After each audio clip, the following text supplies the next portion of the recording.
जो गंभीर भ्रष्टाचार के आरोपों में घिरा हुआ है।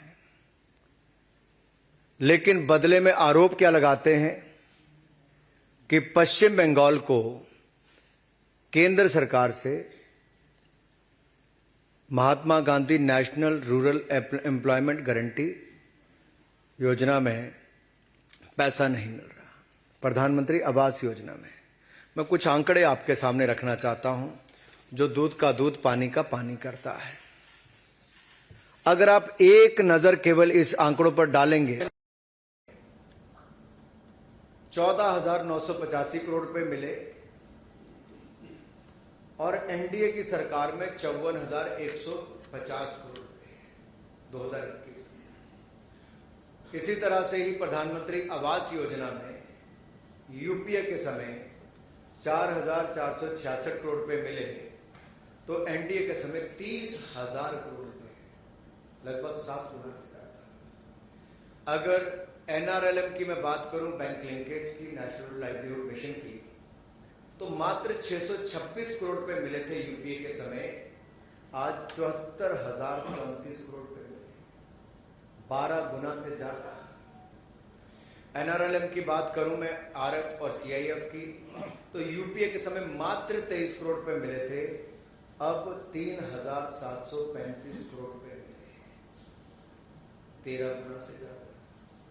इसी तरह से ही अगर वित्त आयोग की राशि की बात करूं तो 3,270 करोड़ रुपया यूपीए के समय मिला और एनडीए के समय 25,000 करोड़ रुपए के लगभग 8 गुना ज्यादा। आरजीएसए की राशि 41 करोड़ यूपीए के समय, हमारे समय 227 करोड़।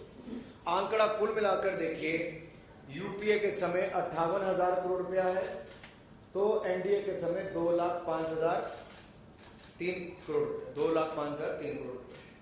ये अपने आप में दिखाता है कि केंद्र सरकार से कोई कमी पश्चिम बंगाल के विकास के लिए नहीं रखी गई।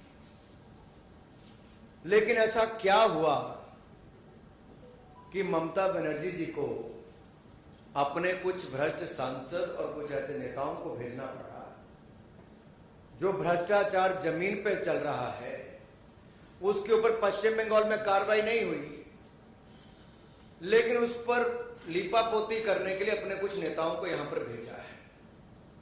मैं थोड़ा सा विस्तार में इसके आपके बताना चाहूंगा।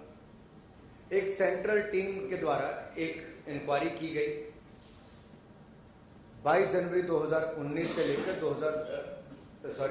24 जनवरी 2019 तक, 2-3 दिन के लिए, और 6 ग्राम पंचायतों में 4 ब्लॉक जिसके आते हैं, ये वर्धमान पूर्व में हुई, और 7 ग्राम पंचायत और 3 ब्लॉक में हुगली डिस्ट्रिक्ट में हुई। यहां से 4 करोड़ 84 लाख की रिकवरी हुई। फिर एक और टीम का गठन किया गया, ये सेंट्रल टीम थी। फिर ये 13 सितंबर 2021 को गई और 17 सितंबर 2021 तक इसने इंक्वायरी की, और इसी तरह की इसकी ऑब्जर्वेशन एक बार फिर आई। अब इसमें क्या ऑब्जर्वेशन आई? बड़े काम को छोटे छोटे में बांट के इस तरह से खेल खेला गया कि नीचे तक जानकारी ना हो। फिर क्या था, जो एग्जिस्टिंग काम थे, जो काम हुए थे पहले, तालाब पहले था, सड़क पहले थी, उसी कोई नया काम दिखाकर महात्मा गांधी जी के नाम से जो योजना है उसमें भी घोटाला कर दिया ममता जी के। आज गांधी जयंती पर बता रहा, और गांधी जी की समाधि पर भतीजे को भेजा था। और देखिए कैसे समय, जिस योजना पर इतना पैसा खाया गया, सड़क तालाब ये दिखाए गए जो कभी बने नहीं, जो पहले से ही थे, उसके नाम पर पैसे खा गए। मालदा डिस्ट्रिक्ट में छोटी नदियों से गाद निकालने के नाम पे पैसे खा गए, और जहां कंटीली तार लगानी या बाड़ लगाने की अनुमति नहीं होती, वो भी काम इसमें करके अपने काम चल दिए। फिर एक चाय बागान के लिए, ऐसे चाय बागानों के लिए रास्ते बनाने का काम, जहां के लिए प्राइवेट किसी कंपनी को आप ये लाभ नहीं दे सकते, आपने वहां पे लाभ दिया और अपनी जेब में पैसा डाला। फिर नदी के तटबंध करने के लिए, तटीयकरण के लिए काम तो दिखाया गया, रेत की थैलियां वहां पर पाई गई। ऐसे अनेकों काम जिनकी अनुमति नहीं थी वो इसमें दिखाए गए। और कैसे पैसों का हेरफेर हुआ, किसके खाते में गए, इसके ऊपर एक एक्शन टेकन रिपोर्ट केंद्र सरकार ने राज्य को कहा कि आप उचित कार्रवाई करें और केंद्र को जानकारी दें। और जो इंक्वायरी रिपोर्ट हमने दी थी 6 मार्च 2019 को, और राज्य सरकार ने 3 महीने के बाद 19 जून को उसके ऊपर अपनी एक रिपोर्ट दी। उसमें कुछ नहीं कहा, केवल ये कह दिया कि इसके ऊपर ये कदम उठाने चाहिए, कदम उठाए नहीं, उठाने की बात कही। हमने फिर कहा कि गैर इजाजत के जो काम हुए उसके ऊपर कार्रवाई कीजिए। एक के बाद दूसरा कॉम्प्रिहेंसिव एटीआर उनको देने के लिए कहा गया, लेकिन राज्य की सरकार ने कुछ नहीं किया। 1 साल बीता, 2 साल बीते, बार बार मांग करने के बावजूद राज्य की सरकार ने उन अपराधियों के खिलाफ जिन्होंने गरीब जनता के लिए दिहाड़ी लगाकर मजदूरी करके अपने परिवार का पेट भरना था, उनका पैसा खा गई इनकी करप्ट सरकार के समय। अरे गरीब के हक का तो छोड़ दो, शारदा नारदा रोज वैली में नहीं छोड़ा, टीचर घोटाले में नहीं छोड़ा, कोल घोटाले में नहीं छोड़ा, मनरेगा में तो छोड़ देते। अब यहीं भी नहीं रुके। पहली बार हुआ जब से मनरेगा की योजना चालू हुई कि इसमें जो सेक्शन 27 है महात्मा गांधी नरेगा एक्ट का, उसके अंतर्गत कार्रवाई की गई, उनको पैसा रोका गया।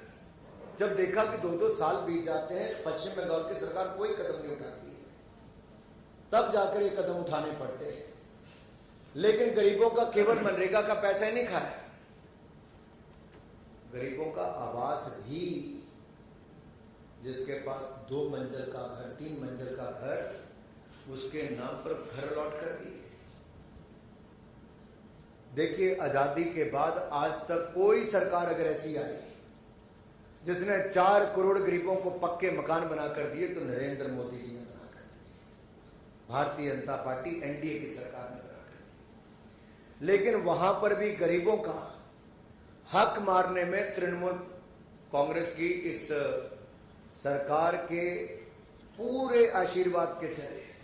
कौन अधिकारी हैं, कौन इनके नेता हैं, कट मनी से लेकर जिनका बाकियों का नाम आता था, मैं पूछना चाहता हूं ममता बनर्जी जी से,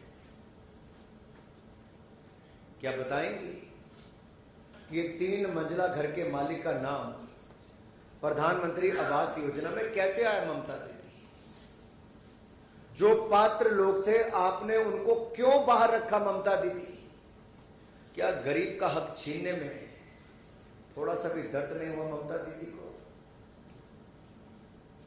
अपात्र लोगों को आवास योजना प्लस का हकदार बना दिया, और कितने लोगों को? कुल 56,86,000 नए नाम भेजे थे इन्होंने। और जब शिकायतें पाई गई तो हमने लिखा वापस विभाग ने, ग्रामीण विकास मंत्रालय ने, कि इसको वापस देखिए। तो फटाफट पश्चिम बंगाल की सरकार ने 17,03,000 घरों के नाम काट दिए, जो 2 मंजिले 3 मंजिले घर के मालिक वाले थे। अब सोचो इसमें कितना पैसा कमाते? 20,000 करोड़ रुपया, 20,400 करोड़ रुपया जो गरीब के घर के लिए मिलना था, वो ममता बनर्जी जी के आशीर्वाद से उनकी सरकार में अधिकारी कर्मचारी से लेकर उनकी विचारधारा वाले नेताओं के ऊपर भी प्रश्न चिन्ह खड़े हुए हैं। अब कौन से ऐसे जिले, अभी तो मात्र 10 जिलों के मैं नाम ले रहा हूं, पूर्व मेदिनीपुर, पश्चिम मेदिनीपुर, पूर्व बर्धमान, मालदा, साउथ 24 परगना, अलीपुरद्वार, नादिया, मुर्शिदाबाद, कालिम्पोंग और दार्जिलिंग। ये 10 जिलों में देखो तो अभी तो 10 जिलों में हाल है। अगर 56 लाख में से 56,86,000 में से 17,03,000 एक झटके में निकल जाते हैं, तो सोचिए पहले की योजनाओं में क्या किया होगा। मेरा सवाल केवल एक है ममता दीदी से, कि जहां अनियमितताएं पाई गई उसमें जो अधिकारी थे, अपराधी थे और उनके सहयोगी थे, उन पर आपको कदम उठाने के लिए कहा गया, आपके हाथ क्यों कांपे? दंडात्मक कार्रवाई करने के लिए कहा गया, उन पापी और भ्रष्ट अधिकारियों के खिलाफ आपकी सरकार ने कदम क्यों नहीं उठाए? ये कट मनी कहां जा रहा था कि अब की बार कट के बिना पूरा का पूरा जा रहा था? ये गरीब का पैसा किसके खाते में जा रहा था? ममता दीदी, जवाब देना पड़ेगा। और यहां पे बापू की समाधि पर भेज के काम नहीं चलेगा। आपने पश्चिम बंगाल में क्या कार्रवाई की इन भ्रष्ट अधिकारियों के खिलाफ, देश जवाब मांगता है। और देश भली भांति जानता है कि नरेंद्र मोदी जी ने लगातार पश्चिम बंगाल को यूपीए के मुकाबले 4 गुना ज्यादा पैसा दिया। मैं केवल 4-5 स्कीमों की बता रहा हूं। कईयों में तो 16 गुना ज्यादा, कईयों में 8 गुना ज्यादा, कईयों में 7 गुना ज्यादा। तथ्य बताते हैं कि आपके आरोप झूठे हैं और ये सच्चाई सामने आई है कि भ्रष्ट अधिकारियों, कर्मचारियों, अपने नेताओं को बचाने के लिए एक बार फिर पश्चिम बंगाल की सरकार भ्रष्ट लोगों के साथ खड़ी नजर आई और गरीबों के हक छीनती नजर आई। जवाब दीजिए ममता जी। धन्यवाद। और मैं एक बात आप सबके सामने और कह दूं, आवास योजना के अंतर्गत 34 लाख से ज्यादा घर प्रधानमंत्री मोदी जी ने दिए और आवास प्लस योजना में 11 लाख और मंजूर किए, कहीं कोई कमी नहीं छोड़ी। लेकिन जरूरतमंदों का छीनकर दूसरों को देने का काम ममता जी उचित नहीं है। और यूपीए के समय 4,466 करोड़ रुपया मिला था, एनडीए के समय मोदी जी ने 30,000 करोड़ रुपया आवास योजना के लिए दिया। और जो इंदिरा आवास योजना के मकान थे ना, जो कांग्रेस ने 40-40, 45-45 हजार रुपये मुश्किल से देती थी, वो भी मोदी सरकार ने आकर पूरे करवाए। इंडिया टीवी हर वक्त हर जगह डाउनलोड करने के लिए सर्च करें India TV news Google play store या ऐप स्टोर पर।